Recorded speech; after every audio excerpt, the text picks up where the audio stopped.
আমি শুরু করবো বিমলদা আপনাকে দিয়ে। দীর্ঘদিন ধরে পলিটিক্যাল সায়েন্স পড়াচ্ছেন, প্রচুর ছাত্রছাত্রী পড়িয়েছেন। আমার মনে হয় এই প্রশ্ন আপনাকে বহুবার ফেস করতে হয়েছে আমাদের সংবিধান নিয়ে। কোন পরিস্থিতিতে দুটো শব্দের সংযুক্তিকরণ, এবং এখন দাবি দেওয়া উঠছে, এখনো পর্যন্ত আপনাদের সরকার কেন্দ্র থেকে বলছেন যে এখনো ভাবনা চিন্তা স্তরে কিছু নেই, এরপর আদৌ কি এই সংবিধানকে রেকটিফাই করা যাবে?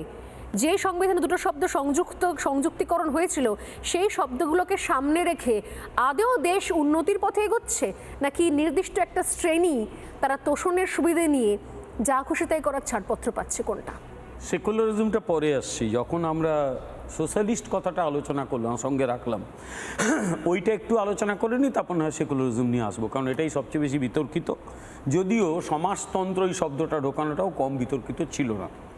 এখন সুকুমার রায়ের একটা কথা আছে না, হাসছিল সজারুও ব্যাকরণ মানি না, হয়ে গেল হাসজারু কেমন এটা জানি না।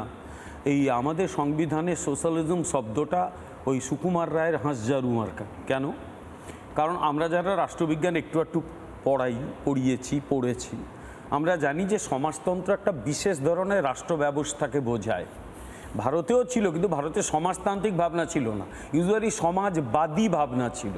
কিন্তু আমরা যাকে সোশ্যালিজম বলি, ওই সোশ্যালিজমটা absolutely fundamentals of Marxism Leninism, তারা সমাজ বিকাশের একটা ইঙ্গিত দিয়েছিলেন। এইভাবেই সমাজ বিকশিত হয়েছে এবং এইভাবেই বিকশিত হবে। একটা বিশেষ সময়ে এসে সমাজতন্ত্র আসবে। মার্কস মারা যাবার পরে 1917 সালে সোভিয়েত ইউনিয়নে সমাজতন্ত্র এসেছিল, 70 বছর পরে সেটাও উঠে গেছে। আর চীনে যেটা আছে সেটা ওই হাসজারু মার্কা সমাজতন্ত্র, গোটা সিস্টেমটাকে কন্ট্রোল করে ওখানকার পলিটিক্যাল পার্টি, অর্থাৎ কমিউনিস্ট পার্টি অফ চীন, সিপিসি, আর ওখানকার সামরিক বাহিনী। সাধারণ মানুষ ওই হাত পেতে থাকে, ওরা হাতে তুলে দেয়, একেবারে প্যাট্রন ক্লায়েন্ট রিলেশন বানিয়ে ফেলেছে। তো সেখানে এই সমাজতন্ত্রটা কেন বলা হলো কংগ্রেসের যারা প্রোটাগনিস্ট, যে এটা আর কিচ্ছু নয়, সোশ্যালিস্টিক প্যাটার্ন অফ সোসাইটি।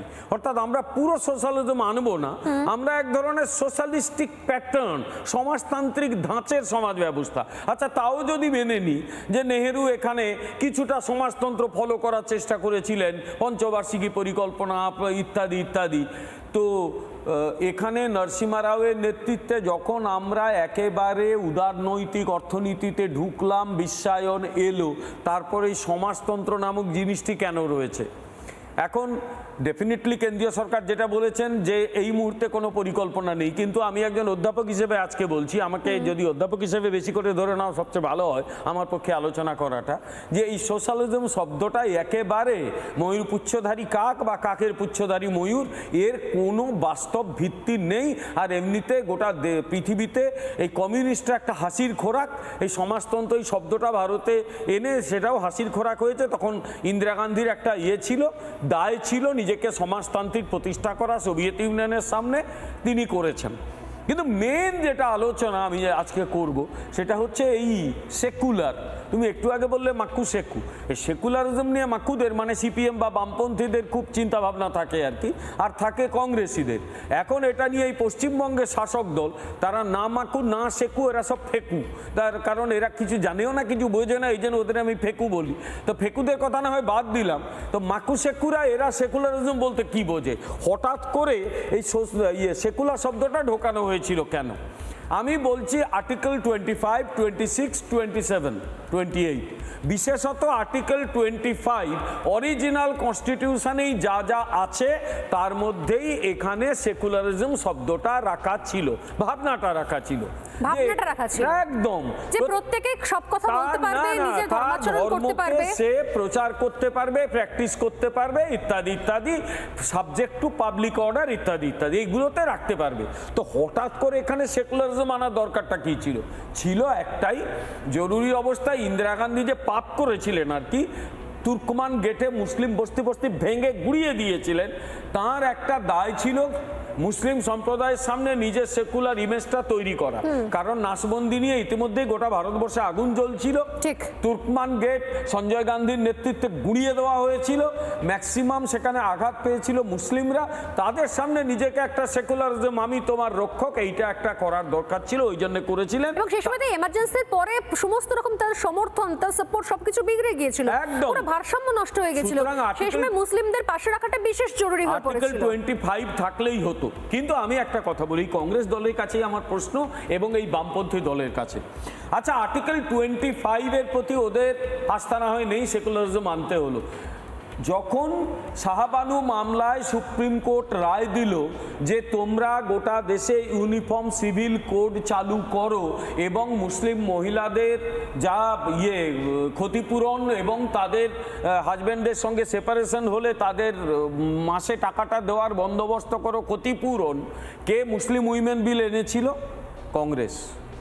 আচ্ছা, সংবিধানে বলা ছিল যে এ দেশে ইউনিফর্ম সিভিল কোড চালু করতে হবে, সেটা কে করেনি? কংগ্রেস করেনি। বেশ। 3 তালাক প্রথা কে তুলে দেয়নি? কংগ্রেস তুলে দেয়নি। আর তাকে হাতে হাত ধরে সমর্থন করেছে বামপন্থী দল। অর্থাৎ সেকুলারিজমের নাম করে ভণ্ডামো হয়েছে। আর সেকুলারিজম এই পশ্চিমবঙ্গের শাসকদল, আবার বলছে এগুলো হচ্ছে ফেকু, আমি ইচ্ছে করেই একটু খারাপ শব্দটা ব্যবহার করলাম। এদের তো লক্ষ্য একটাই, কিভাবে ক্ষমতায় থাকবো। তাই ক্ষমতায় থাকতে গেলে যে গরু দুধ দেয় এরা তার লাথি খেবে। এখানে তো সেকুলারিজম শব্দের আড়ালে আমরা দেখেছি ববি হাকিমের ইসলামের দাওয়া, একদম আমরা সেকুলারিজমের আড়ালে দেখেছি হুমায়ুন কবিরের 30% কেটে ভাগীরথীতে ভাসিয়ে দেব, এবং তারপর তিনি যখন দল খুলেছেন তিনি বলেছেন আমার দল হচ্ছে সেকুলার। এখানে আমি দেখেছি আইএসএফ নওশাদ সিদ্দিকী সামনে দাঁড়িয়েছে, পাশে দাঁড়িয়ে আব্বাস সিদ্দিকী তার দাদা, তিনি যে ভাষায় বক্তব্য রেখেছেন, যে ভাষায় মঞ্চটা কাঁপিয়েছেন, সেই ভাষার পরে সেটাকে বলা তিনি তার ভাই নাকি সেকুলার ফ্রন্ট খুলছে। এই ধরনের হাস্যকর জিনিসপত্র এই রাজ্যে দেখতে পাওয়া যায়। দুটো দিয়ে শেষ করছি। সেকুলারিজম হচ্ছে এখানে মুর্শিদাবাদের বেলডাঙ্গা, সেকুলারিজম হচ্ছে এখানে মুর্শিদাবাদের ওই যেখানে বাপ ছেলেকে মেরে ফেলে দিল, জায়গাটার নাম কি? শামশেরগঞ্জ এবং তার পার্শ্ববর্তী অঞ্চলে বাবা এবং ছেলে যখন কুপিয়ে কুপিয়ে মারা হচ্ছিল, তখন কোন সেকুলাররা তাদের বাঁচাতে গিয়েছিল আমরা জানি না। এখানে সেকুলারিজম হচ্ছে বেলডাঙ্গা, যেখানে গত 3 বছরে 4টে বড় বড় দাঙ্গা হয়েছে, 4টে বড় বড় দাঙ্গা হয়েছে এবং রেগুলার ইন্টারভ্যালে দাঙ্গা হয়। আসলে এখানে সেকুলারিজম আর কিচ্ছু নয়, এটা হচ্ছে তীব্র হিন্দু বিরোধিতা। একটা সময় হিন্দু বললেই বামপন্থীদের গায়ে জ্বালা ধরতো, ঈশ্বরের আশীর্বাদে বামপন্থীরা এখন উৎখাত হয়ে গেছে, এখন তাদের জায়গা নিয়ে নিয়েছে পশ্চিমবঙ্গের এই যে একটা সমাজ বিরোধীদের দল যারা ক্ষমতা দখল করে বসে আছে। নানা ধরনের কন্টেন্ট দেখার জন্য লাইক করুন, শেয়ার করুন আমাদের ফেসবুক পেজ, সাবস্ক্রাইব করুন আমাদের ইউটিউব চ্যানেল। পাশাপাশি অন্যান্য ব্রেকিং নিউজের জন্য অবশ্যই চোখ রাখুন রিপাবলিক বাংলায়।